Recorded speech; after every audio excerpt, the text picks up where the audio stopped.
सच्चिदानंद सद्गुरु साईनाथ महाराज की जय। सद्गुरु श्री साईनाथ शरद बाबू जी की जय। శ్రీ సాయినాథాయ నమః. శ్రీ సాయి సచ్చరిత్రము 45వ అధ్యాయం. నిన్నటి తర్వాయి.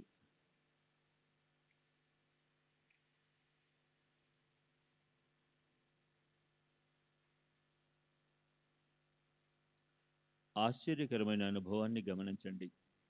ప్రాతకాలమే ఆనందరావు పాకాడే మాధవరావును వెతుకుతూ వచ్చాడు. అది కూడా ఉదయాన్న సరిగ్గా భాగవత పఠన సమయానికి వచ్చి మాధవరావు వద్ద కూర్చుని తన స్వప్న విశేషాన్ని చెప్పసాగాడు. అలా అక్కడ వారిద్దరూ గుసగుసలు ఆడుకోవడం అక్కడ గ్రంథాన్ని పఠిస్తున్న వక్తకు శ్రోతలకు మనసులలో నిలకడ లేకుండా పోయింది. ఆనందరావు అసలే చంచలమైన మనసు కలవాడు. మాధవరావుతో తన స్వప్నాన్ని చెప్తుండగా ఆ ఇద్దరు మెల్లగా మాట్లాడుకోసాగారు. దాంతో గ్రంథ పఠనం ఒక క్షణం ఆగిపోయింది. అప్పుడు కాకా సాహెబు, మీరిద్దరూ ఆనందంగా ఉన్నారు, ఏమిటి విశేషం, అదేంటో మాకు కూడా చెప్పండి అని అన్నాడు. అందుకు మాధవరావు, నిన్ననే కదా నీకు సంశయం కలిగింది, దానికి సమాధానం వెంటనే దొరికింది. తరింపజేసే భక్తి యొక్క లక్షణాన్ని వినండి. బాబా ఆనందరావుకు కలలో ఎలా దర్శనమిచ్చారో వినండి, మీ సందేహం తొలగిపోతుంది. గురువు పాదాలకు వందనం చేసే భక్తి ఉంటే చాలు అని అర్థమవుతుంది అని చెప్పాడు. ఆ స్వప్న వృత్తాంతాన్ని వినడానికి అందరికీ కుతూహలం కలిగింది. ముఖ్యంగా కాకా సాహెబ్కు జిజ్ఞాస. మొదట సంశయం కలిగింది అతనికేగా. అందరి ఆతురతను గని ఆనందరావు కలను శ్రద్ధగా చెప్పసాగాడు. అక్కడి వారంతా కూడా వింతగా వినసాగారు. నేను ఒక సముద్రంలో నీటిలో నడుము వరకు నిలబడి ఉన్నాను. అక్కడ అకస్మాత్తుగా శ్రీ సాయి సముద్రం నా దృష్టి కనిపించారు. వారు రత్న ఖచ్చిత సింహాసనంపై విరాజమానులై ఉన్నారు. వారి చరణాలు నీటి లోపలే ఉన్నాయి. అటువంటి దృశ్యాన్ని చూచాను. మనోహరమైన వారి రూపాన్ని చూచి నాకు అత్యంత సంతోషం కలిగింది. అది కళ అన్న భావనే లేదు. వారి దర్శనంతో మనసుకు ఆనందం కలిగింది. ఎంతటి విశిష్టమైన యోగం! అక్కడ నిలబడి ఉన్న మాధవరావు భక్తి ఆవేశంతో, ఆనందరావు, బాబా పాదాల వైపడు అని చెప్పాడు. అలా చేయాలని నాకు కూడా చాలా కోరికగానే ఉంది. కానీ బాబా పాదాలు నీటిలో ఉన్నాయి. అవి నా చేతికి ఎలా అందుతాయి? నీటిలోని ఆ పాదాలపై శిరస్సును ఎలా వంచను? ఇప్పుడు నేనేం చేయాలో నాకేం అర్థం కావడం లేదని అన్నాను. అప్పుడు మాధవరావు బాబాతో ఏమన్నాడు వినండి. దేవా, నీటిలో ఉన్న మీ పాదాలను పైకి తీయండి అని. అలా అనగానే వెంటనే బాబా తమ పాదాలను బయటికి తీశారు. అప్పుడు ఆనందరావు ఆలస్యం చేయకుండా బాబా పాదాలను పట్టుకుని వందనం చేశాడు. బాబా పాదాలను అతడు అలా గట్టిగా పట్టుకుని ఉన్నప్పుడు వారు, నీవు భయపడవలసిన అవసరం లేదు, నీకు శుభం కలుగుతుంది అని ఆశీర్వదించారు. జరియంచు దోవతని మా శ్యామకు ఇవ్వు, అది నీకు శుభదాయకం అని కూడా చెప్పారు. వారి ఆజ్ఞను శిరసావహించి జరి ఎంచు దోవతని తెచ్చాను. కాకా సాహెబ్, మీ చేతులతో దీనిని మాధవరావుకి ఇచ్చి అతడు స్వీకరించేలా చేయండి. నా ఈ విన్నపాన్ని మన్నించండి. మాధవరావు దీనిని కట్టుకునేలా చేయండి. నాకు సంతోషం కలుగుతుంది. నేను మీకు చాలా కృతజ్ఞుణ్ణి అవుతానని అన్నాడు. అతని మాటలను మాధవరావు స్వయంగా విన్నాడు. కానీ కాకా సాహెబ్ ఇచ్చిన దోవతను అతడు స్వీకరించలేదు. అతడు తన మనసులో, ఇది స్వప్నమే, నాకు సూచనగా ఏదైనా దృష్టాంతం కలిగితే తప్ప నేను ఈ వస్త్రాన్ని తీసుకోను అని అనుకున్నాడు. అప్పుడు కాకా సాహెబు, బాబా అభిప్రాయాన్ని తెలుసుకుందాం, తీసుకోవడం మంచిదా కాదా అని చీటీల ద్వారా తెలుసుకుందాం. బాబా ఇచ్చిన చీటీ ప్రకారం వారి ఆజ్ఞను స్వీకరించుదాం అని బాగా నిశ్చయించుకుని చీటీలలో వ్రాసి బాబా పాదాల వద్ద ఉంచాడు. కాకా సాహెబు తన భారాన్నంతా సాయిపైనే ఉంచేవాడు. బాబా అభిప్రాయాన్ని ముందుగా తీసుకున్న తర్వాతే ఏ పనైనా చేసేవాడు. ఆ విధంగా బాబా శరీరంతో ఉన్నప్పుడు చేసేవాడు. వారి తర్వాత కూడా చీటీలను వేసి బాబా ఆజ్ఞను తీసుకునేవాడు. ఆ ఆజ్ఞను తప్పక పాలించేవాడు. పని చిన్నదైనా పెద్దదైనా చీటీల ద్వారా బాబా ఆజ్ఞను తీసుకోకుండా ప్రాణం పోయినా ఏ పని చేసేవాడు కాదు. బాబా ఆజ్ఞయే ప్రమాణం. ఒకసారి బాబా చరణాలకు అంకితం చేసిన శరీరం మనది కాదు, దాని వ్యవహారం పైన మనకి అధికారం ఎక్కడిది అన్న ఈ దృఢభావంతో లక్షల రూపాయల సంపాదనను కాలద్రోసుకున్నాడు. కానీ తన నిశ్చయాన్ని మరణం వరకు పాటించాడు. నీ భక్తి ఫలిస్తుంది. నీకోసం నేను విమానం పంపి దానిలో నిన్ను కూర్చుండబెట్టి తీసుకుని వెళ్తాను, నీవు నిశ్చింతగా ఉండు అన్న బాబా యొక్క అనుగ్రహ వచనం అక్షరం అక్షరం అనుభవమైంది. కాకా నిర్యాణం గురించి సాయిలీలా పాఠకులకు తెలుసు. ఆ విషయం గుర్తుకొస్తే విమాన ప్రయాణం అంటే ఎంతకంటే వేరే ఏముంటుంది అని అనిపిస్తుంది. ఆనందంగా గురువు నామాన్ని స్మరిస్తుండగా ఎటువంటి అనాయాస మరణం. కాకా దీక్షిత్ తన నిశ్చయంలో దృఢంగా ఉండేవాడు. అతని మనసు ఎప్పుడూ సాయి సేవలో ఉండేది. దానినే ఇష్టులకు మిత్రులకు కూడా నేర్పించి గురు చరణాలలో విలీనమైపోయాడు. ఇప్పుడు పూర్వకథానుసంధానం. శ్రీ సచిదానంద సద్గురు సాయినాథ్ మహారాజ్ की जय. सद्गुरु श्री साईनाथ निशरद बाबू जी की जय.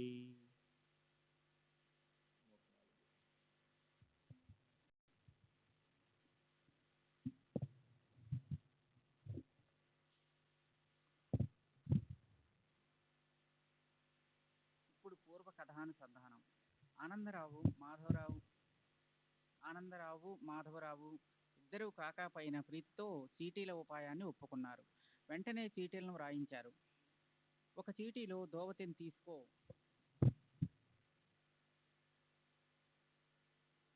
తీసుకో అని, రెండవ దానిలో తీసుకోవద్దు అని వ్రాసి సాయి యొక్క చిత్రపటం కింద వారి పాదాల వద్ద ఉంచారు. అక్కడ ఉన్న బాలునితో ఒక చీటీని తీయించగా దానిలో దోవతిని స్వీకరించమని ఆజ్ఞ అయ్యింది. మాధవరావుకు బాబా స్వప్నంలో చెప్పినట్లుగానే చీటీలో కూడా ఉండడం అందరికీ ఆనందాన్ని కలిగించింది. జరీ అంచు దోవతిని శ్యామా చేతుల్లో ఉంచారు. ఆనందరావు కాకా చీటీ రెండూ కలవగానే ఆ ఇద్దరికీ సంతోషం, పరమానందం కలిగాయి. మాధవరావు తనలో ఆనందించాడు. ఆనందరావు సంతోషపడ్డాడు. సాయి భక్తి పరిపుష్టి కాగా కాకా సంశయం తొలగింది. ఈ కథాసారాన్ని ఎవరికి వారు ఆలోచించాలి. గురువు చరణాల యందు శిరస్సు నుంచి, గురువు నోటి నుండి వెడలిన వచనాల యందు ధ్యానముంచాలి. మన భూమిక, మన స్థితిగతులు, మన చిత్తవృత్తి మనకంటే మన గురువుకే బాగా తెలుస్తుంది. మనల్ని ఉద్ధరించే బాధ్యత వారిదే. రోగానికి తగిన విధంగా ఔషధం అనుపానం వలె సద్గురువు భవరోగ నివారణానికి శిష్యులకు నియమాలను విధిస్తాడు. వారు స్వయంగా ఆచరించే దానిని మనం అనుసరించకూడదు. గురువు నోటి నుండి మీ కొరకు వెడలిన వచనాలను ఆచరించాలి. ఆ మాటలపైనే మనస్సు నుంచి నిత్యం వానినే మననం చెయ్యాలి. అవే మీ ఉద్ధరణకు ఉపయోగపడతాయని ఎప్పుడూ గుర్తుంచుకోవాలి. గురువు చెప్పిన పురాణం కానీ, గ్రంథంలోని విషయం కానీ వారి వచనాలను స్పష్టం చేయడం కోసమే. వారి ముఖ్యోపదేశాన్ని ధ్యానంలో ఉంచుకోవాలి. అవే మనకు వేదజ్ఞానం. ఏ సత్పురుషుని వచనాలనైనా అవమానించకూడదు. కన్న తల్లిలా అన్యులెవరు చూస్తారు? తల్లికి తన బిడ్డల యందు నిజమైన వాత్సల్యం ఉంటుంది. బిడ్డలు కోరిన దానిని తీరుస్తుంది. ఆ తల్లి సుఖం బిడ్డలకు తెలియదు. సాధువులు సృష్టిలో లెక్కలేనంత మంది, కానీ మన తండ్రే అని సాయి నోటి నుండి వెలువడిన కరుణావచనాన్ని మీ హృదయ పలకంపై చిత్రించుకోండి. సాయి నోటి నుండి వెలువడిన వచనాలయందే ధ్యానం ఉంచండి. ఆ దయామయులే చివరకు మన తాపత్రయాల్ని శమింపజేస్తారు. వారి కళ వారికే తెలుస్తుంది. వారి ఆ కళా కౌశల్యాన్ని మన కళ్ళతో చూడాలి అంతే. సహజంగా అవలీలగా సంభవించే వారి లీల ఎంత అద్భుతం! ఎవరు ఏది చెప్పినా ఆ మాటలన్నింటినీ వినండి. మీ ధ్యేయాన్ని వదలకండి. మీ గురువు యొక్క వచనాలను మర్చిపోకండి. ఇదే పరమ శుభ్రప్రదము. ఇందులోనే భవభయహరణము, ఇందులోనే పురాణాల జపతప అనుష్ఠానాలు ఉన్నాయి. సారాంశము: గురువును ప్రేమించండి. వారికి అనన్య భావంతో నమస్కరించండి. సూర్యుని ఎదుట అంధకారం ఎక్కడ ఉంటుంది? అట్లే గురువు వద్ద భవసాగరం ఉండదు.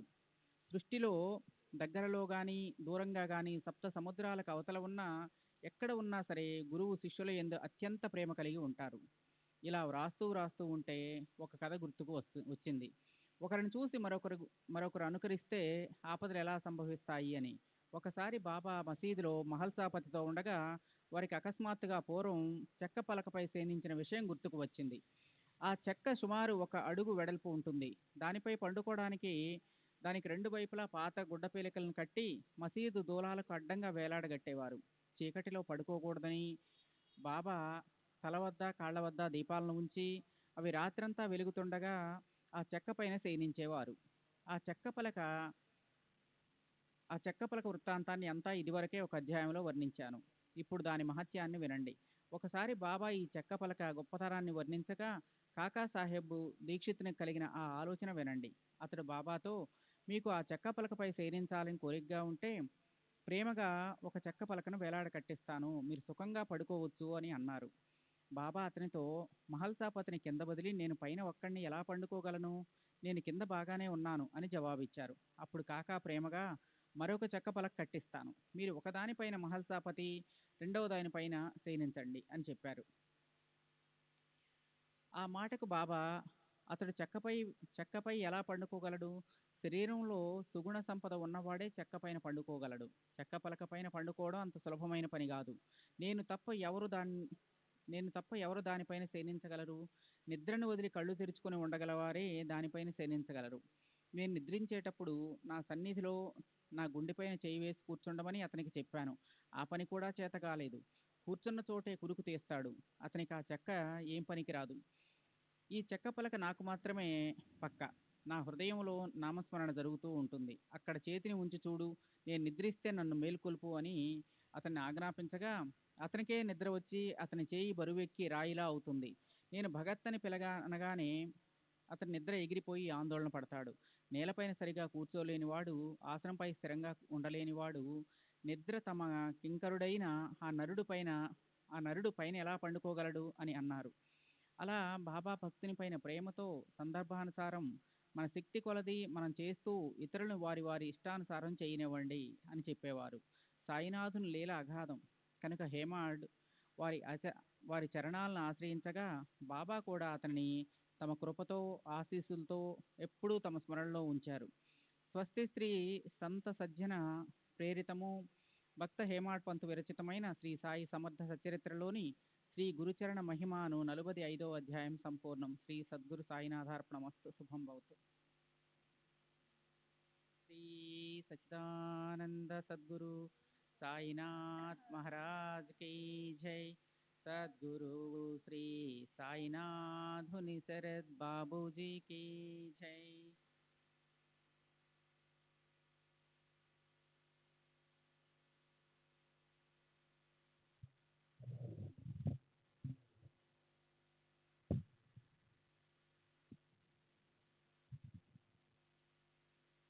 శ్రీ సాయి సచ్చరిత్ర 46వ అధ్యాయము.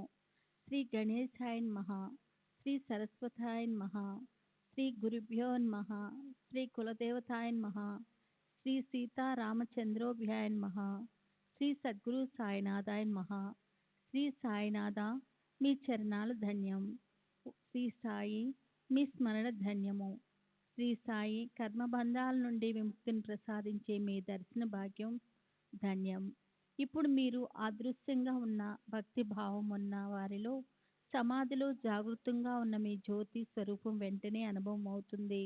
మీరు మీ భక్తులను దేశ విదేశాల్లో ఉన్న కనిపించని సూక్ష్మమైన దారంతో లాక్కొని వస్తారు. వారిని మీ పాదాల వద్ద ఉంచి తల్లి తన బిడ్డలను చూచేలా మీరు ప్రేమగా దగ్గర తీసుకొని సునాయాసంగా పోషిస్తారు. మీరు అలా సూత్రాలను నడిపిస్తుంటారు. కానీ మీరు ఎక్కడ ఉన్నది ఎవరికీ తెలియదు.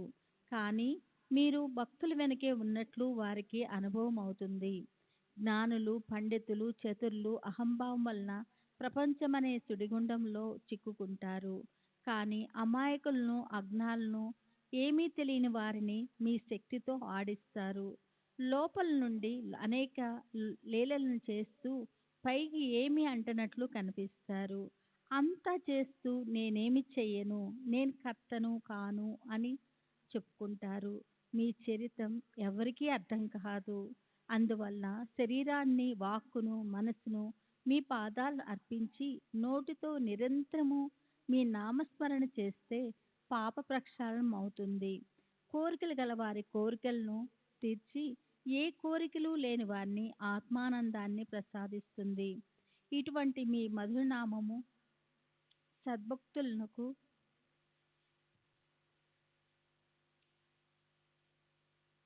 సుగమోపాయము. దాని ద్వారా పాపాలు నశించిపోయి తమో గుణాలు నిశేషంగా తొలగిపోయి క్రమేణా సత్వగుణము అభివృద్ధి చెందటంతో ధర్మ సంశయము కలుగుతుంది. ధర్మవృత్తి జాగృతం కాగానే దాని వెంట వైరాగ్యం పరిగెత్తుకుంటూ వస్తుంది. విషయ సుఖాల వాంఛ నశించిపోతుంది. ఆత్మజ్ఞానం వెంటనే ప్రకటమవుతుంది. నిత్య వివేక జ్ఞానం కలగగానే ఆత్మస్వరూపంతో అనుసంధానం కుదురుతుంది. అదే గురుచరణాలలో స్థిరపడటం. దీని పేరు సంపూర్ణ గురువార్పణ.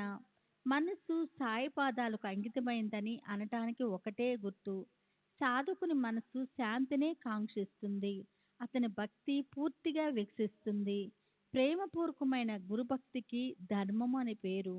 అంతటా నేనే ఉన్నాను అన్నది జ్ఞానానుసారము. విషయ సుఖాల్లో ఆసక్తి లేకపోవటం పరమ వైరాగ్యము. దానితో ప్రపంచం నుండి మనస్సు విరమిస్తుంది. ఇటువంటి భక్తి యొక్క మహిమ ధన్యము.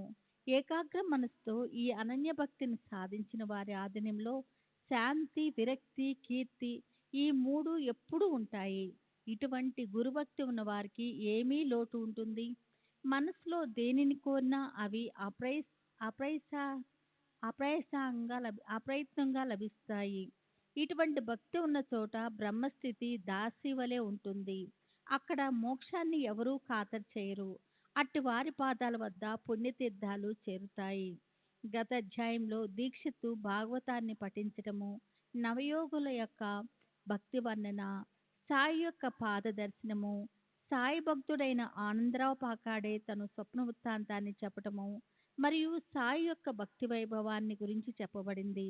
బాబా తమ దరికి చేరుకున్న వారు తమ ఇంటిలో ఉన్న లేదా ఎక్కడో దీపాంతరంలో ఉన్న శ్రీ సాయి ఎల్లవెల్లలా వారి వద్దే తప్పకుండా ఉంటారు. భక్తులు ఎక్కడెక్కడికి వెళ్ళినా అక్కడక్కడికి ఏ ప్రదేశమైనా బాబా ముందుగానే వెళ్ళి నిల్చొని అకస్మాత్తుగా వారికి దర్శనమిస్తారు. ఈ విషయంలో ఒక అభినవ కథను శ్రోతలైన మీకు చెప్తాను. దీన్ని వింటే ఆశ్చర్యము, ఆనందము కలుగుతాయి. ఇక్కడ సాయి నోటి నుండి వచ్చిన అక్షరాలను శ్రవణాల ద్వారా భక్తిగా సేవిస్తే సమాధి సుఖం కూడా వెనుతిరిగిపోతుంది. భక్తులు ఆత్మానందంలో మునిగిపోతారు. అడుగడుగునా చమత్కారపూరితమైన ఇటువంటి మధురమైన కథను వింటే శ్రోతలు తమను తాము మర్చిపోతారు. వారి హృదయాలు ద్రవించిపోతాయి. కాకాసాహెబ్ దీక్షితుని జ్యేష్ఠ కుమారుడైన బాబుకు నాగపూర్లో వడుగు చేయాలని నిశ్చయమైంది. నానాసాహెబ్ చందోర్కర్ని జ్యేష్ఠ పుత్రునికి కూడా వివాహం చేయాలని అనుకోగా దాని కొరకు గ్వాలియర్ పట్టణానికి వెళ్ళవలసిన అవసరం ఏర్పడింది.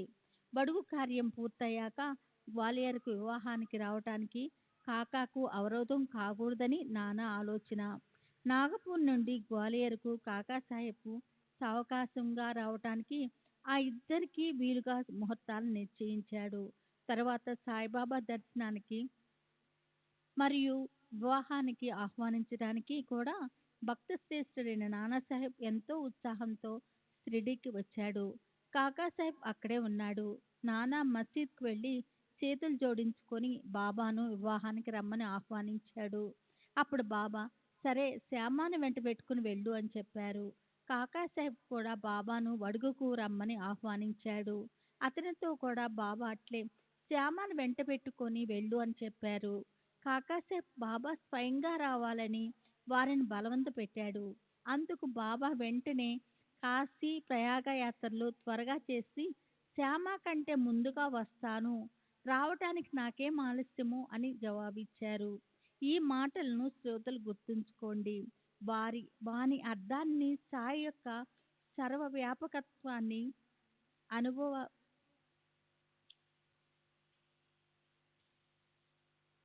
అనుభవపూర్వకంగా తెలుసుకోండి. భోజనం అయ్యాక మాధవరావు ఒకేసారి గ్వాలియర్ వరకు బయలుదేరితే ఇక కాశీ ఎంత దూరంలో ఉంటుంది అని ఆలోచించాడు. దారి ఖర్చుకు నందరాం వద్ద 100 రూపాయలను అప్పు తీసుకుని బాబా అనుమతిని తీసుకోవటానికి వెళ్ళాడు.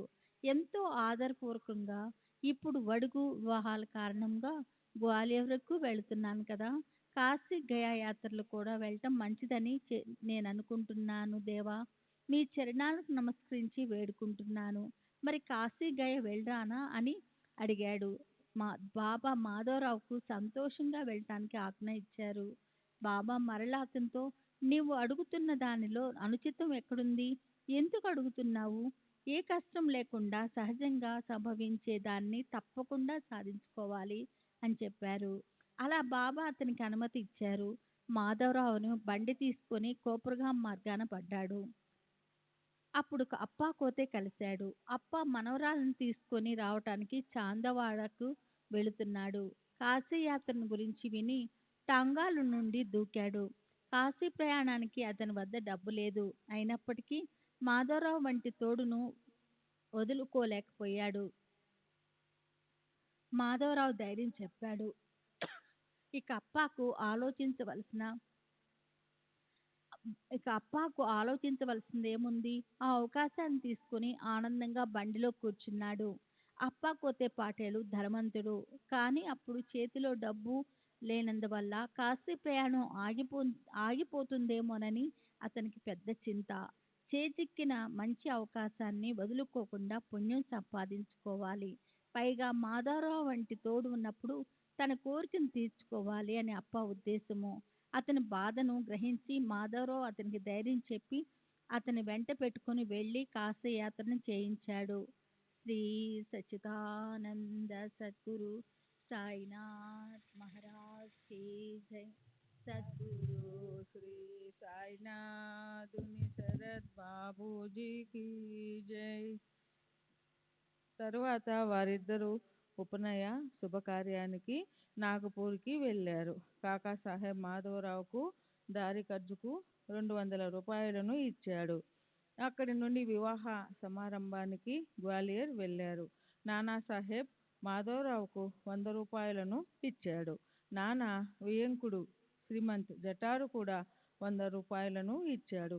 ఈ విధంగా గురుబంధువును నానా సత్కరపూర్వకంగా గౌరవించాడు. కాశీలోని మంగళ ఘాటు వద్ద బంగారు రేకులతో పొదిగిన సుందరమైన లక్ష్మీనారాయణ మందిరానికి జటారు యజమాని. అయోధ్యలో కూడా జటారు యొక్క శ్రీరామ మందిరం ఉంది. ఈ 2 క్షేత్రాలలోనూ అప్పాకు మాధవరావుకు గౌరవ ఆదరాలు చేయవలసిన పనిని అతడు గుమస్తాకు అప్పగించాడు. మాధవరావు అప్ప గ్వాలియర్ నుండి మధురకు వెళ్ళారు. వారితో వజే, బినివాలే, పెండార్కర్ కూడా వెళ్ళి ఆ ముగ్గురు తిరిగి వచ్చేశారు. అక్కడి నుండి అప్పా కోతే మాధవరావు ప్రయాగకు వెళ్ళి శ్రీరామనవమి ఉత్సవానికి అయోధ్యకు చేరుకున్నారు. అక్కడ 21 రోజులు ఉన్నారు. 2 నెలలు కాశీలో గడిపారు. చంద్రగ్రహణం సూర్యగ్రహణం గడిచాక ఇద్దరు గయకు బయలుదేరారు. వారు రైలు బండిలో ఉండగా గయలో ప్లేగు వ్యాపించి ఉందని, సందులలో గొంతులలో ఉన్న జనం అదే చింతలో ఉన్నారని అక్కడి పరిస్థితిని విన్నారు.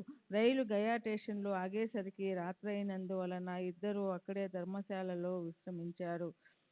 తెల్లవారగానే పిండ ప్రదానం చేయించే బ్రాహ్మణుడు వచ్చి యాత్రికులంతా వెళ్ళిపోతూ ఉన్నారు, త్వరగా పదండి అని చెప్పాడు. మాధవరావుకు దిగులు. సరే వస్తాం, కానీ ప్లేగు మీ బస్తీలో కూడా ఉందా అని మెల్లగా అతనిని అడిగాడు. అక్కడ అలాంటిదేమీ లేదు, మీరు అక్కడికి వచ్చి చూడండి, మీరు నిశ్చింతగా నా వెంట రండి అని చెప్పాడు. ఇద్దరు అతని వద్దకు వెళ్ళి విశాలమైన అతని ఇంటిని చూచి సంతోషించారు. వారి ఆనందానికి మరో కారణం, వారు కూర్చోగానే ఎదుట బాబా యొక్క పటాన్ని చూచారు. మాధవరావు హృదయం ద్రవించి గద్గుడయ్యాడు. గయ వంటి దూర ప్రదేశంలో సాయి యొక్క పటం కళ్ళకు కనిపిస్తుందని అతడు అసలు అనుకోలేదు. ఇద్దరు ఆశ్చర్యపోయారు. మాధవరావు బాగా కరిగిపోయాడు. కళ్ళలో నుండి ఆనంద అశ్రువులు దొర్లాయి. మీరు ఎందుకు ఏడుస్తున్నారు అని బ్రాహ్మణుడు ప్రశ్నించాడు.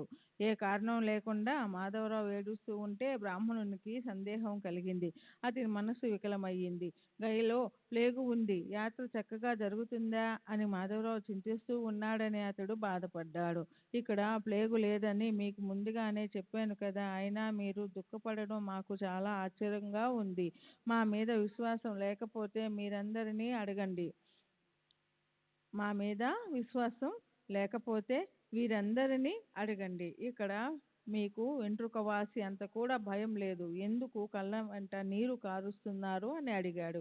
ప్లేగు భయంతో యాత్రికుల్ని ధైర్యం సడలిపోయి ఊరికే నిష్కారణంగా ఏడుస్తున్నాడు అని తలచి బ్రాహ్మణుడు వారికి నచ్చ చెప్పపోయాడు. కానీ మాధవరావు మనసులో, మా సాయి తల్లి నాకంటే ముందుగా వచ్చి నా ఎదుట ఎలా ఉంది? కాశీ ప్రయాగ యాత్ర ముగించుకొని శ్యామ కంటే ముందుగా వస్తానని బాబా మునుపు చెప్పిన వచనం ప్రత్యక్షంగా అనుభవం అయ్యింది. ఇంట్లోకి అడుగు పెట్టగానే కళ్ళ ఎదుట బాబా పటం కనిపించగా అనుకోకుండా సంభవించినది అతనికి అత్యంత చమత్కారమని అనిపించింది. ప్రేమతో కంఠం గద్గమయ్యింది. కళ్ళు ఆనంద అశ్రువులతో నిండాయి. శరీరం అంతా రోమాంచితమై చెమట పట్టింది. మాధవరావు యొక్క ఈ స్థితిని చూసి అతడు ప్లేగు ఉందని భయపడ్డాడు.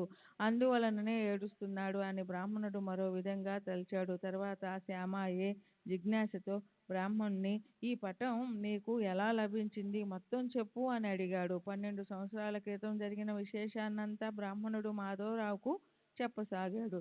దానిని వినండి. ఆ బ్రాహ్మణునికి 100 కాదు 200-300 మంది జీతం పుచ్చుకునే నౌకర్లు ఉన్నారు.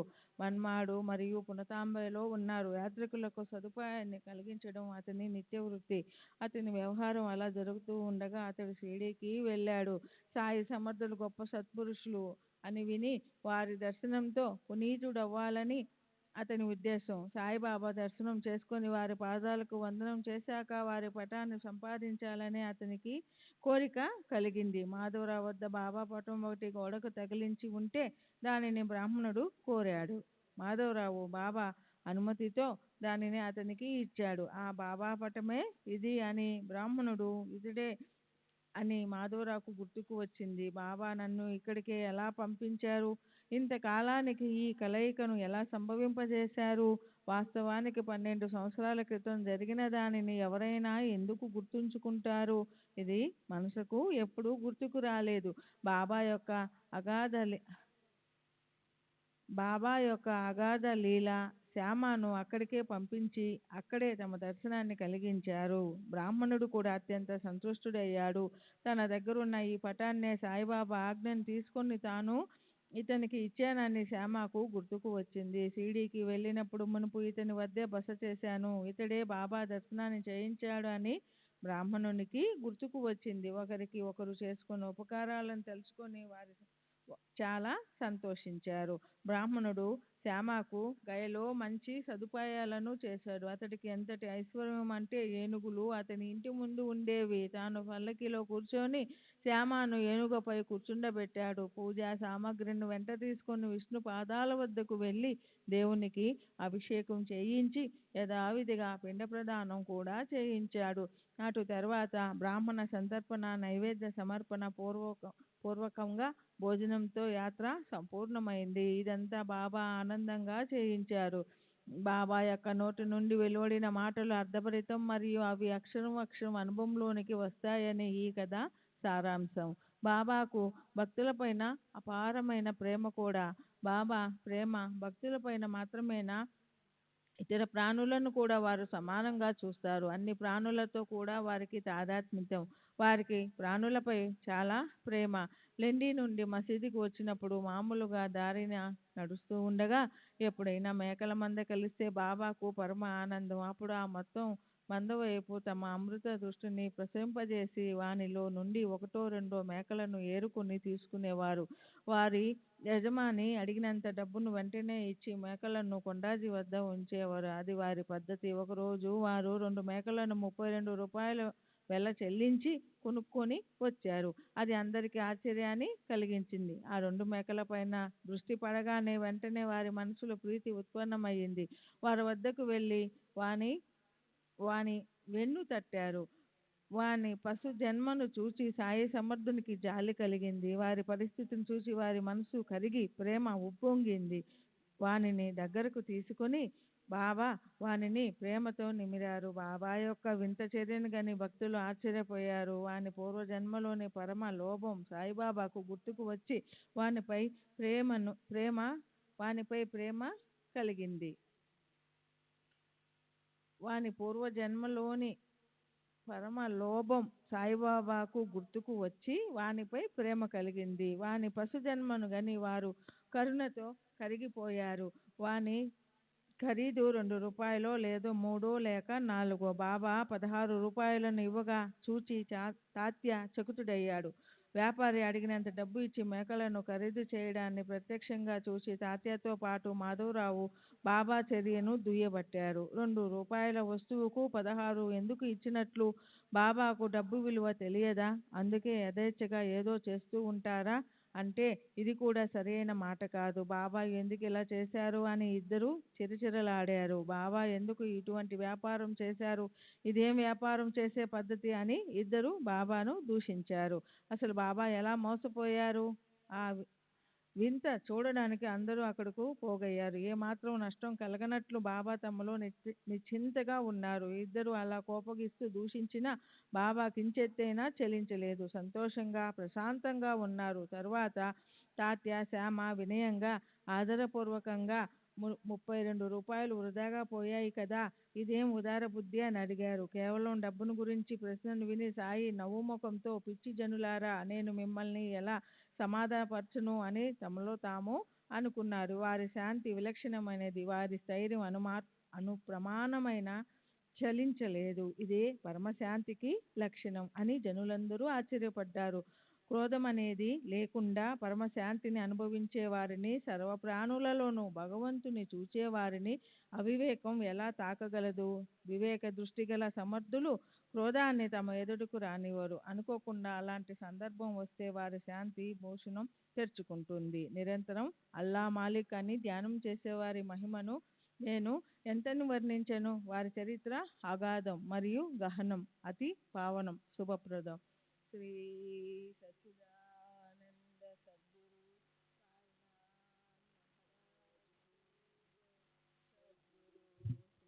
సాయినాథ్ బాబూజీకి జై. జ్ఞానస్వరూపం, వైరాగ్య నిధి, శాంతి సాగరం, పరిపూర్ణ కరుణాబుద్ధి గల సాయి ఏమన్నారో వినండి.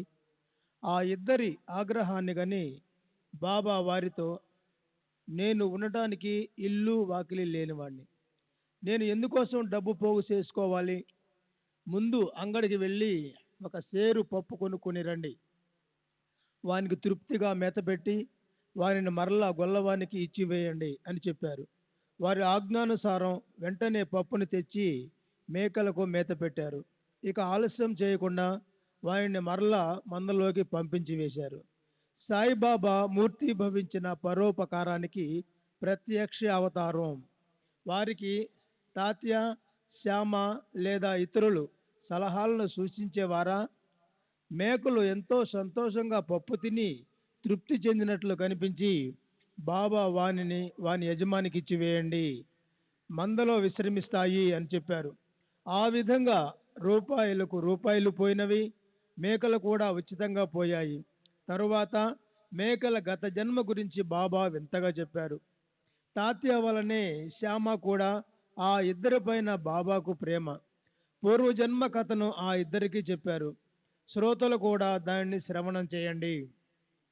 పూర్వజన్మలో ఈ ప్రాణులు భాగ్యం కొద్దీ మానవులు నాకు దగ్గరగే ఉండేవారు. వారికి కూడా కర్మ ప్రభావం ఫలితం తప్పలేదు. ఇప్పుడు మీకు ఇవి మేకలుగా కనిపిస్తున్నాయి కదా. పూర్వజన్మలో ఈ మేకలు సోదరులు పరస్పరం కొట్టుకొని పరిణామంగా ఆ రూపాన్ని పొందారు. మొదట్లో అన్నదమ్ములలో ప్రేమ ఉండేది. ఒక కంచంలో తిని ఒక మంచంపై పడుకునేవారు. రోజు ఒకరి యోగక్షేమాలను ఒకరు ఆలోచించుకునేవారు. ఆ ఉభయులలో ఐక్యత బాగా ఉండేది. ఆ ఇద్దరు సహోదరులే అయినా దుర్భరమైన కర్మధర్మ సంయోగం వలన భయంకరమైన ద్రవ్య లోభం కారణంగా వారిలో శత్రుత్వం ప్రబలింది. పెద్దవాడు మహాసోమరి, చిన్నవాడు అహర్నిశలు శ్రమించి ధనాన్ని కూడబెట్టుకున్నాడు. అందువలన పెద్దవానికి అసూయ కలిగింది. కంటకంగా ఉన్న తమ్ముని తొలగించితే తనకు ద్రవ్యానికి లోటుండదు అని పెద్దవాడు ధనలోభంతో చెడుగా ఆలోచించసాగాడు. ధనం మీద మోహం దృష్టికి ప్రతిబంధకమైంది. కళ్ళు ఉండి అతడు అంధుడయ్యాడు. బంధుత్వాన్ని, సోదర ప్రేమను మరిచిపోయి తమ్ముని హతమార్చడానికి సన్నద్ధుడయ్యాడు. ప్రారబ్ధ కర్మభోగం పరిమ కఠినమైనది. నిష్కారణంగా శత్రుత్వం ఉత్పన్నమైంది. రహస్యంగా ఉన్న కపటం బయటపడింది. లోభం నిగ్రహించుకోలేనంతగా పెరిగింది. వారి ఆయువు తీరిపోయింది. సోదర ప్రేమను పూర్తిగా మర్చిపోయారు. దురభిమానం ఎంతో పెరిగిపోయింది. శత్రువుల వలె ఒకరితో ఒకరు పోట్లాడుకున్నారు. ఒకడు సోదరుని కర్రతో తలపై కొట్టి క్రింద పడవేశాడు. రెండవ వాడు గొడ్డలతో కొట్టి తన సోదరుని చంపేశాడు. ఆ ఇద్దరు రక్తం కారుస్తూ చిన్నాభిన్నంగా మూర్ఛపడి పడిపోయారు. కాసేపటికంత ప్రాణాలను కోల్పోయి ఇద్దరూ చనిపోయారు. జీవితాలు అలా అంతం కాగా వారు ఆ యోనిలో ప్రవేశించారు. వారిని చూడగానే వారి ఈ వృత్తాంతమంతా నాకు గుర్తుకు వచ్చింది. చేసిన కర్మను అనుభవించడానికి మేకల జన్మకు వచ్చారు. అకస్మాత్తుగా వారిని మందలో చూచి నాకు వారిపై ప్రేమ కలిగింది. అందువలన స్వంత డబ్బు ఖర్చు పెట్టి వానికి విశ్రమాన్ని కలిగించాలని అనిపించింది. కానీ మీ కారణంగా వాని కర్మ వానికి అడ్డు తగిలింది. మేకల మీద దయ ఉన్నా మీ బలవంతం వలన చివరకు నేను వానికి గొల్లవానికి తిరిగి ఇచ్చివేయటానికి ఒప్పుకున్నాను అని చెప్పారు. ఇక్కడితో ఈ కథ ముగిసింది. శ్రోతలు నన్ను క్షమించాలి. తరువాత అధ్యాయాన్ని వింటే మనసుకు సంతోషం కలుగుతుంది. అది కూడా సాయి నోటి నుండి స్రవించిన అమృతం, పరమ ప్రేమ భరితం అని హేమాడ్ పంతు సాయి శరణాలయంలో వినమ్రుడై శ్రోతలకు మనవి చేస్తున్నాడు. స్వస్తి శ్రీ సంత సజ్జన ప్రేరితము భక్త హేమాడ్ పంతు విరచితము అయిన శ్రీ సాయి సమర్థ సచ్చరితములో కాశీ గయాగమనం అజ జన్మ కథనమను 46వ అధ్యాయం సంపూర్ణము. శ్రీ సద్గురు సాయినాథార్పణమస్తు. శుభం భవతు. శ్రీ సాయి సచ్చరిత్ర 47వ అధ్యాయము. పరమానందాన్ని ఉత్పన్నం చేసే సాయి యొక్క శ్రీముఖాన్ని ఒక్క క్షణం చూస్తే చాలు, అది అనంత జన్మల దుఃఖాన్ని నశింపజేస్తుంది. అట్టి వారి వదనం ధన్యం. వారి కృపావలోకనంతో భక్తులకు వెంటనే కర్మబంధ విమోచనం కలిగి క్షణం పట్టకుండా ఆత్మానందం సమృద్ధిగా లభిస్తుంది. వారి కృపా దృష్టితో కర్మల చిక్కు విడిపోతుంది. ఆ కృపా భాస్కరుని ప్రకాశంలో భౌమనే మినుగురు పురుగు నిస్తేజమవుతుంది. జగాల పాపాలను ప్రక్షాళనం చేయటం వలన గంగ మలినమవుతుంది. తన ఆ మాలిన్యాన్ని తొలగించుకోవటానికి సత్పురుషుల ఆచరణ రజాన్ని కోరుకుంటుంది. ఎప్పుడు సత్పురుషులు నా వద్దకు స్నానానికి వస్తారు, వారి చరణ స్పర్శ ఎప్పుడు లభిస్తుంది అని అనుకుంటుంది. వారు తప్ప ఆ పాపాలకు నిష్కృతి లేదు అని ఆమెకు నిశ్చయంగా తెలుసు. ఇటువంటి సాధువులకు మగుటమణి అయిన సాయి సమృద్ధుల వాణి ఇది అని తెలుసుకొని భక్తులు సజ్జనులు ఈ పావన చరితాన్ని అత్యంత ఆదరంగా ఆలకించండి. ఈ కథ విశేషమైన మహిమ గలది. జ్ఞానులైన అజ్ఞానులైన ఈ పరమ పావన కథను వింటే శ్రోతల కర్మ బంధనం విడిపోతుంది. నయనాలకు దృష్టి సాయి, శ్రవణానికి శ్రవణం సాయి. వారే నా హృదయంలో ప్రవేశించి ఈ వృత్తాంతాన్ని చెప్పారు. సాయి స్వయం మహానుభావులు. విశిష్టమైన ఈ కథను వింటే శ్రోతలు శరీర భావాన్ని మర్చిపోతారు. వారిలో అష్ట ప్రేమ భావాలు పెళ్ళుబుగుతాయి. శ్రీ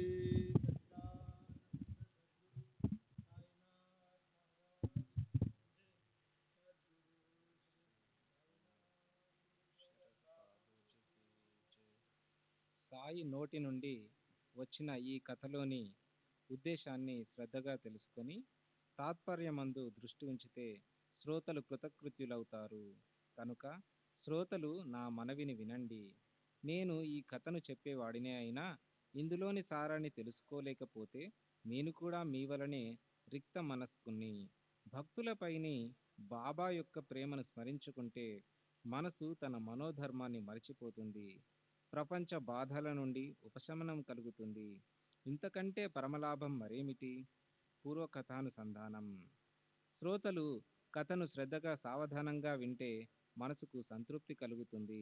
గత అధ్యాయం చివర శ్రోతలు మేకల కథను, బాబాకు మేకలపైన ప్రీతిని, వాని గత జన్మ గురించిన స్మృతిని విన్నారు కదూ. అటువంటిదే ఈ కథ కూడా. పరాకాష్ఠనందుకున్న ద్రవ్యలోభం ఎలా అధఃపతనానికి దారితీస్తుందో శ్రద్ధగా వినండి. సాయియే సంపూర్ణ కరుణా కటాక్షంతో ఒకటి తరువాత మరొక కథను సూచించారు. శ్రవణంలో ఏ విఘ్నాన్ని రానియకుండా సుఖ సంతోషాలను పెంపొందిస్తారు. కథ, కథను చెప్పేవారు, నోరు అన్నీ స్వయం సాయి సమర్థులే అయినప్పుడు ఇక హేమాడ్ పంతు ఎవరు? అతడు అసలు ఎందుకు? ఊరికే పేరుకే. సాయి కథా సాగర తీరాన కూర్చుండగా మనకు కథలకు కరువా? కల్పతరువు క్రింద కోరిక కలిగితే అది సిద్ధిస్తుంది. దినకరుని ఇంట దీపం కోసం ఎవరు చింతిస్తారు? నిరంతరం అమృతపానం చేసేవారికి విషం గుర్తుకు వస్తుందా? మనకు సాయి వంటి దైవం ఎల్లప్పుడూ వెంట ఉండగా కథామృతానికి ఏం కరువు?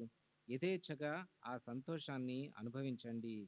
కర్మసూత్ర సిద్ధాంతం చాలా కఠినమైనది. అది ఎవరికీ అర్థం కాదు. మహా జ్ఞానులను కూడా మోసగిస్తుంది. కానీ ఏమీ తెలియని అమాయక భక్తులను తరింపజేస్తుంది. అట్లే పరమేశ్వరుని నియమం దుర్గమం. దానిని ఎవరు అతిక్రమించగలరు? కనుక లౌకిక ధర్మానుసారం ఆయా కర్మలను ఎప్పుడూ చేస్తూ ఉండాలి. లేకపోతే అత్యంత అధర్మం.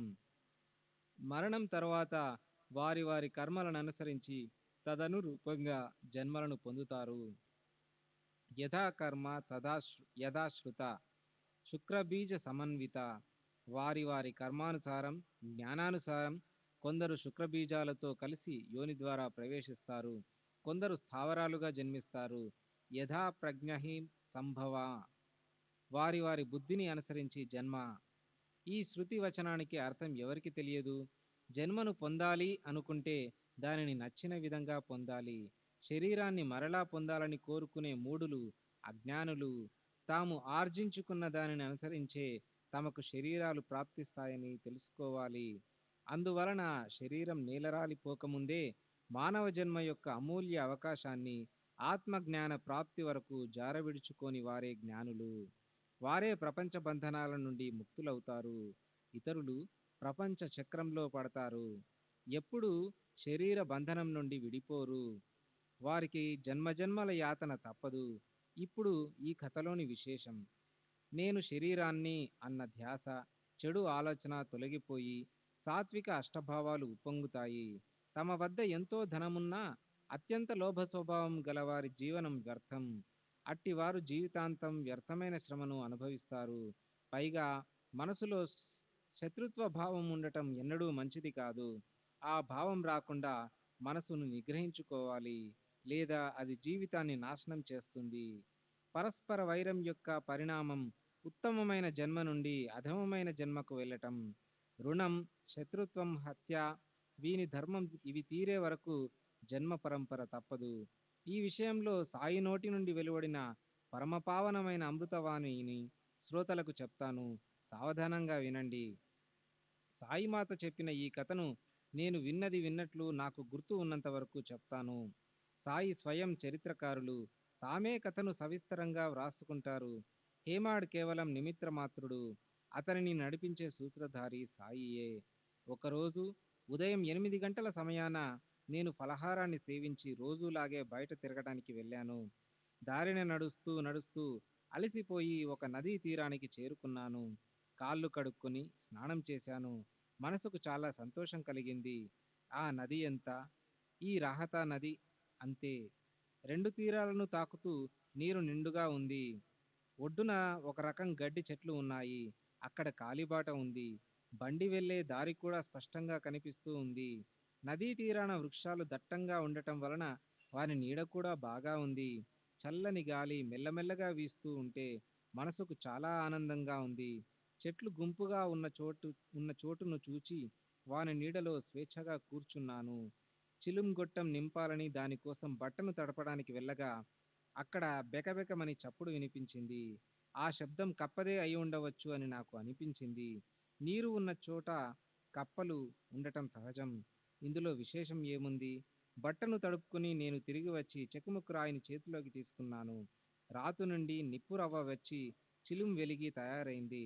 అకస్మాత్తుగా ఒక బాటసారి వచ్చి వందనం చేసి నా దగ్గర కూర్చున్నాడు. నా వద్ద నుండి వినయంగా చిలుం చేతిలోకి తీసుకుని చాలా దూరం వచ్చారు అని సగౌరవంగా పలకరించారు. మసీదు ఇక్కడి నుండి చాలా దూరం. మీరు అక్కడికి వెళ్ళేసరికి ఎండ ఎక్కిపోతుంది. ఈ వెనకే మా ఇల్లు. చిలుం త్రాగి ఇంటికి వెడదాం. అక్కడ కొంచెం రొట్టె అది తిని కాసేపు విశ్రమించి ఎండ బాగా తగ్గిపోయాక సంతోషంగా తిరిగి వెళ్ళవచ్చు. నేను కూడా మీ వెంట వస్తాను అని చెప్పి బాటసారి చిలుం వెలిగించి పీల్చటానికి గౌరవంగా నాకు ఇచ్చాడు. అక్కడ ఆ కప్ప ఆర్తస్వరంతో బిగ్గరగా ఏడవసాగింది. ఆ కేకలు ఏమిటి అని బాటసారి నన్ను అడిగాడు. అప్పుడు నేను అతనితో, నదీ తీరాన ఒక కప్ప కష్టంలో చిక్కుకుంది. దాని కర్మ దాని వెంట పడింది. నీకు ఆ కథ చెప్తాను విను. పూర్వజన్మలో చేసుకున్న దానిని ఈ జన్మలో అనుభవించాలి. కర్మఫలాన్ని అనుభవించక తప్పదు. ఇప్పుడు ఏడిస్తే ఏం లాభం అని అన్నాను. నా మాటలను విని చిలుం నా చేతికిచ్చి నేను వెళ్ళి చూస్తాను అని బాటసారి అక్కడి నుండి బయలుదేరాడు. నిజంగా అది కప్పయేనా లేక వేరే జీవియా? అయితే దానికి ఏం దుఃఖమో అన్న నా సందేహాన్ని తీర్చుకుంటాను. అతని కుతూహలాన్ని గమనించి నేను, వెళ్ళి చూడు, ఒక పెద్ద పాము నోట్లో కప్ప పడి ఏడుస్తూ ఉంది. ఆ రెండూ దుష్టులు. వాని కృత్యాలు ఘోరమైనవి. పూర్వజన్మల భయంకరమైన పాపకర్మల ఫలితాన్ని అనుభవించటానికి ఈ శరీరాలను పొందాయి అని చెప్పాను. అలా మాట్లాడుతూ ఉండగా బాటసారి ఆ స్థలానికి వెళ్ళి ప్రత్యక్షంగా చూచి వచ్చిన విషయాన్ని చెప్పాడు. కాలసర్పం లాంటి పెద్ద పాము నోరు చాలా పెద్దదిగా ఉంది. కప్ప కూడా భయంకరంగా ఉంది. కానీ అది పాముకు ఫలహారం. అది పాము నోటిలో ఆహుతి అయిపోతుంది. అరగంటో గంటో అంతే. క్షణంలో దానికి నిశ్చింత కలుగుతుంది. కర్మగతి ఎంత విచిత్రం అని అన్నాడు. అప్పుడు నేను అతనితో, అలా ఏం జరగదు. దాని బాబును నేను లేను. నేను మరి ఇక్కడ ఎందుకున్నాను? నా స్థలాన్ని వదిలి ఇక్కడికి వచ్చి కూర్చున్నాను. మరి ఆ కప్పను తిననిస్తానా? చూడు, దానిని ఎలా విడిపిస్తానో. ఇప్పుడు ఈ దెబ్బలాట నుంచి విడిపించి మనం ఇంటికి పోదాం. పద పద, ఒకసారి చిలుం నింపు. ఇక ఆ పాము ఏం చేస్తుందో చూస్తాను అని చెప్పాను. బాటసారి వెంటనే చిలుం తయారు చేసి తను స్వయం గట్టిగా పీల్చి నాకు అందించాడు. నేను దానిని పీల్చటానికి చేతికి అందుకున్నాను. నేను 2 పీల్పులు పీల్చాను. బాటసారిని వెంట పెట్టుకుని చెట్ల మధ్య నుండి ఆ ప్రత్యేక స్థలానికి చేరుకున్నాను. మరలా ఆ పామును చూచి బాటసారి భయపడిపోయి, ఎంతటి భయంకరమైన ప్రాణి అని భయంతో నన్ను వారించాడు. మీరు ముందుకు వెళ్ళకండి. ఆ పాము మీ దగ్గరకు రాగలదు. ఈ చోటు చాలా ఇరుకుగా ఉంది. ఇక్కడ నుండి పరిగెత్తాలన్నా వీలు కాదు. కనుక మీరు అటు వెళ్ళవద్దు అని అన్నాడు. ఆ దృశ్యాన్ని చూచి బాటసారికి ప్రాణభయం పట్టుకుంది. తర్వాత నేను తెలియజేసిన ఈ రెండింటి శత్రుత్వ భావానికి సంబంధించిన కథను వినండి. ఒరే బాబు వీరభద్రప్ప, ఈ బసవప్ప నీకు ఇప్పటికీ శత్రువేనా? కప్ప రూపం వచ్చినా పశ్చాత్తాపం పొందలేదా? నీవు కూడా సర్పయోనికి వచ్చావు కదా, అయినా ఇంకా శత్రుత్వంతో ఉన్నావు. ఇకనైనా సిగ్గుపడు. శత్రుత్వాన్ని మాని నిశ్చింతగా ఉండు. నా నోటి నుండి ఆ మాటలు రాగానే పాము కప్పని వదిలి వేగంగా పారిపోయి వెంటనే నీటిలోకి దూరి అదృశ్యమైంది. కప్ప మృత్యుముఖం నుండి బయటపడి ఎగిరి దూకి చెట్లలోనికి పోయి దాక్కుంది. బాటసారి ఆశ్చర్యపోయాడు. మీ మాటలకు పాము కప్పను ఎలా వదిలి పారిపోయింది? పాము ఎలా అదృశ్యమైంది? ఇదేమిటో నాకు అర్థం కాలేదు అని అతడు అన్నాడు. వీరిలో వీరభద్రప్ప ఎవరు? బసవప్ప ఎవరు? వీరి శత్రుత్వానికి కారణమేమిటో నాకు చెప్పండి అని అడిగాడు. సరే, ముందు చెట్ల క్రిందకు పోయి చిలుం పీల్చుకున్న తర్వాతనే నీ కుతూహలాన్ని తీర్చి నేను నా స్థలానికి వెళ్ళిపోతానని చెప్పాను. ఇద్దరము చెట్ల క్రిందకు వచ్చాం. బాగా నీడగా ఉంది. చల్లటి గాలి వీచసాగింది. మరలా చిలుం వెలిగించాం. ముందు బాటసారి పీల్చి తర్వాత నా చేతికి ఇచ్చాడు. నేను దానిని పీల్చుతూ పీల్చుతూ అతనికి కథ చెప్పాను.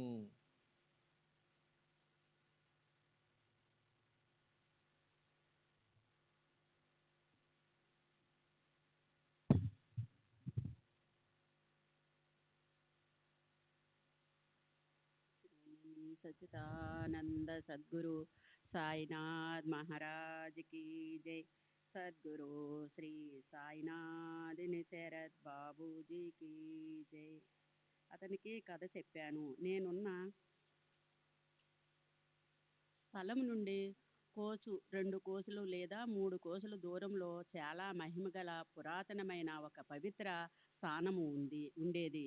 అక్కడ ఏనాటి కాలాందో శిథిలమైపోయిన ఒక శివాలయం ఉంది. దానిని పునరుద్ధరణ చేయాలని అందరికీ అనిపించింది. అందుకోసం విరాళాల రూపంలో చాలా ధనాన్ని పోగు చేశారు. గుడి యొక్క రూపురేఖలను, పూజా అర్చనలను వ్యర్థిస్తున్న ఏర్పాట్లు చేసుకున్నారు. ఒక గొప్ప ధనవంతుని నిర్వాహకునిగా నియమించి అన్ని నిర్ణయాలు అతడి తీసుకోవాలని చెప్పి అతని చేతికి డబ్బు ఇచ్చారు. అతడు తన విరామాలన్నీ కూడా జతపరిచి ఆ ధనాన్ని వేరుగా ఉంచి చక్కగా జమా ఖర్చులు లెక్క వ్రాసి ఆ కార్యాన్ని శ్రద్ధగా చేస్తాడని ఆశించారు. కానీ అతడు చాలా పిసినారి. తన డబ్బు నష్టం కాకుండా పని చేయడం వల్ల గుడి పని పూర్తి కాలేదు. పోగు చేసిన డబ్బంతా అయిపోయింది, కానీ పని సగమే అయ్యింది.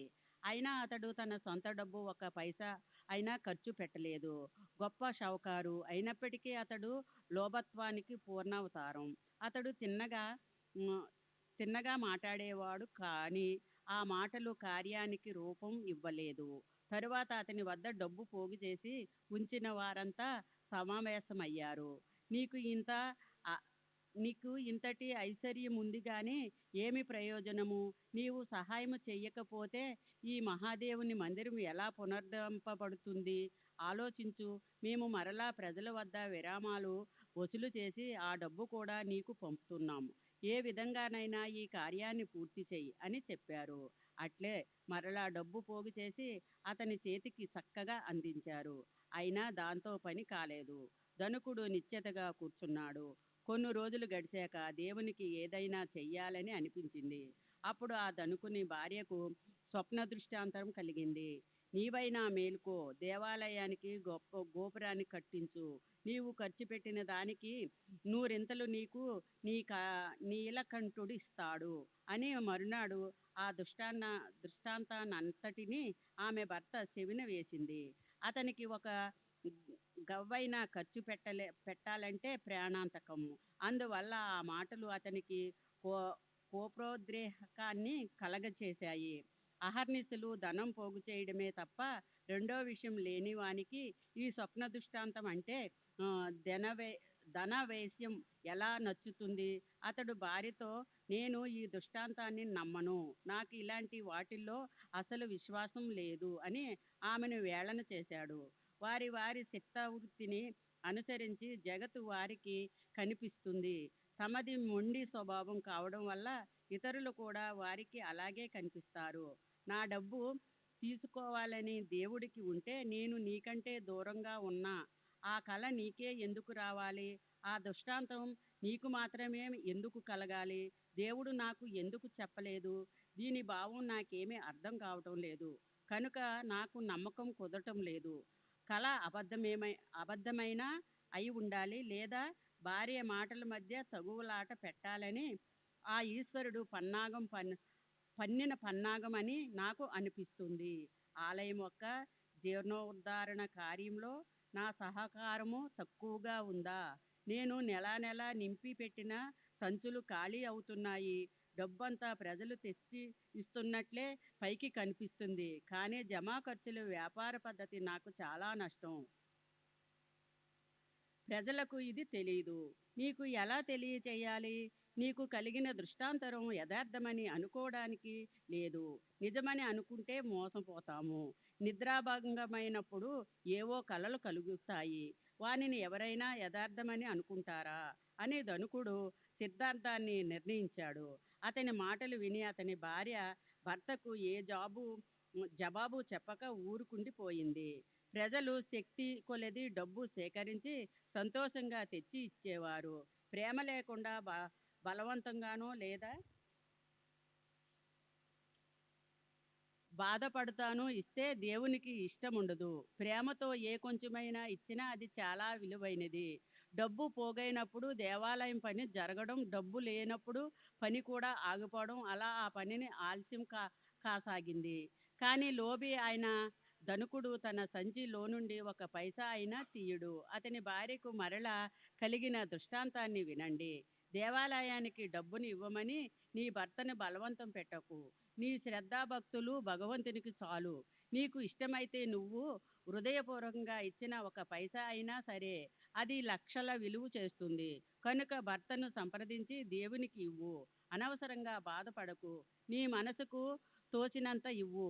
కొంచెమైనా సరే నీ సొంతమైన దానిని అర్పించు. ఇక్కడ కేవలం భక్తి ప్రధానం. నీకు భక్తి ఉన్నదని తెలిసి ఏమైనా ఇవ్వమని దేవుడు నిన్ను మరలా మరలా అడుగుతున్నాడు.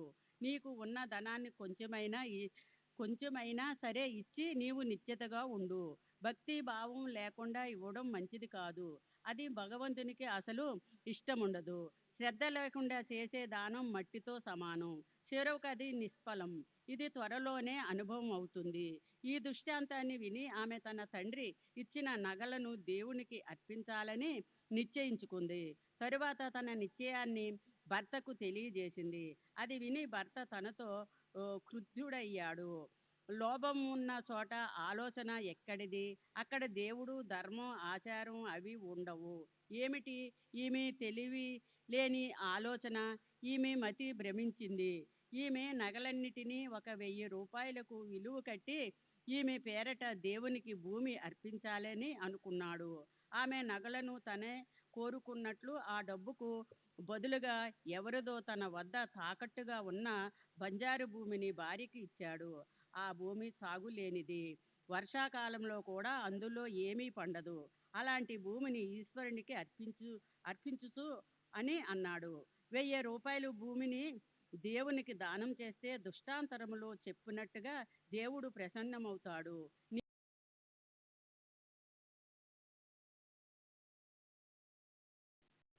లోబి భార్య ఆ భూమిని పరమేశ్వరుడికి ప్రత్యక్షంగా భక్తకి అర్పించింది. శ్రీ సచ్చిదానంద సద్గురు సాయినాథ్ మహారాజ్ కీ జై. సద్గురు శ్రీ సాయినాథ్ శరద్ బాబూజీ కీ జై.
శ్రీ సచ్చిదానంద సద్గురు సాయినాథ్ మహారాజ్ కీ జై.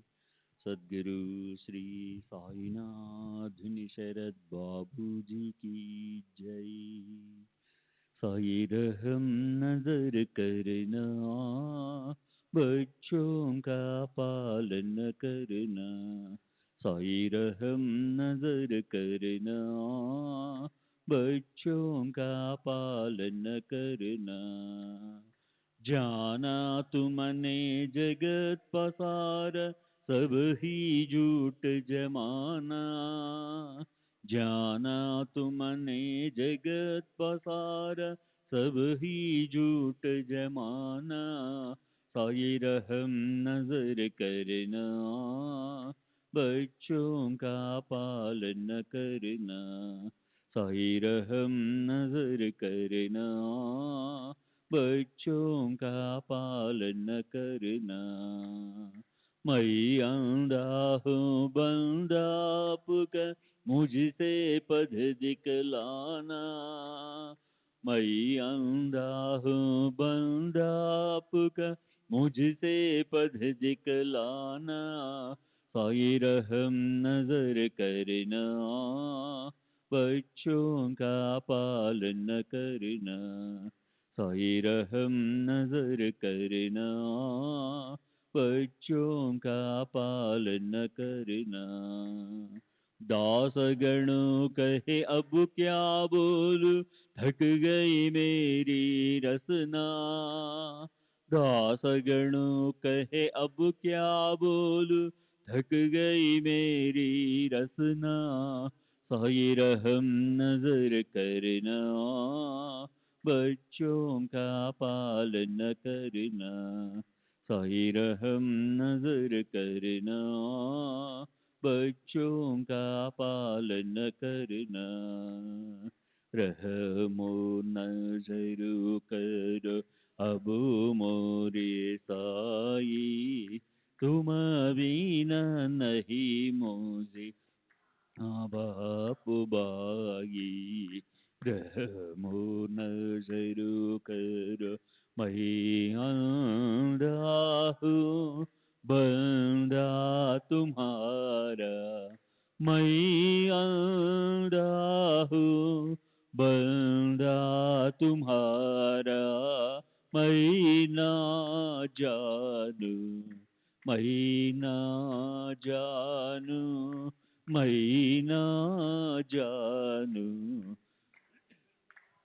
इलाही रहमो नजर करो, रहमो नजर करो अब मोरे साई, तुम बिना नहीं मुझे माँ बाप बाई, रहमो नजर करो काली जमाना मैंने गमाया, काली जमाना मैंने गमाया, साथी आखिर का, साथी आखिर का, साथी आखिर का, तुम बिना कोई, रहमो नजर करो, रहमो नजर करो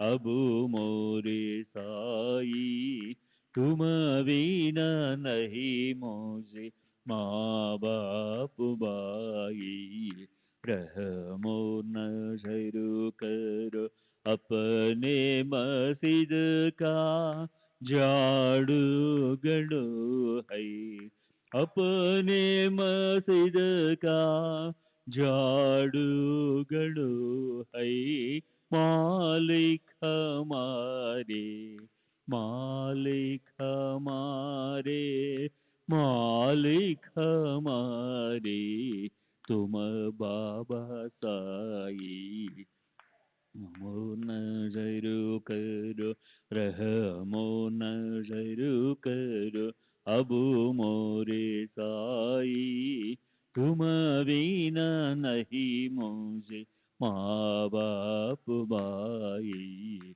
रहमो नजर करो। श्री सच्चिदानंद सद्गुरु साईनाथ महाराज की जय। सद्गुरु श्री साईनाथ निशरद बाबू जी की जय।